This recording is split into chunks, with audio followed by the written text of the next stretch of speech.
Izložba Nepouzdani pripovedač, jednog od najznačajnijih umetnika današnjice Mrđana Bajića, koja je otvorena u Muzeju savremene umetnosti u Beogradu, prati sve faze razvoja njegovog skulptorskog rada, ali obuhvata i važan crtački opus. Postavka predstavlja sagledavanje Bajićeve višedecenijske umetničke prakse, posebnosti njegovih pristupa u istraživanju medija skulpture i sagledavanju jednog ogromnog prostora koji je akumuliran idejama koje umetnik brižljivo elaborira kroz skice, crteže, kolaže, različitih dimenzija pa do gigantskih skulptura.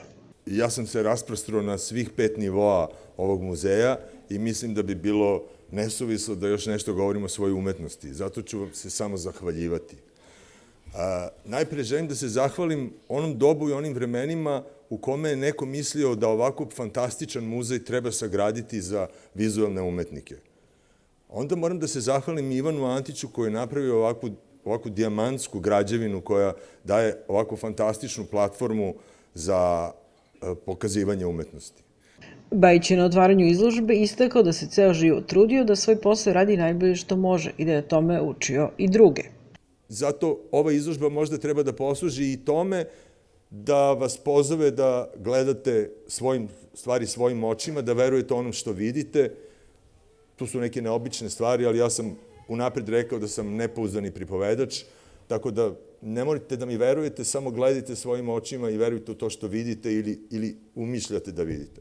Miroslav Karić je u ime kustovskog tima u kojem su i Aleksandra Mirčić i Žaklina Ratković istakao je da je realizacija ovog projekta bila veliki izazov i zahvalio se umetniku za fantastičnu saradnju. Izložba Nepouzdani pripovedač počinje zapravo iz parka skulpture. Nadovezuje se na svih 5 nivoa muzeja, strukturirana je kroz tematske hronološke celine, koje obuhvataju neke od Mrđanovih najznačajnijih radova i projekata, ali predstavljaju i najnoviju produkciju koja je namenski rađena za ovu priliku.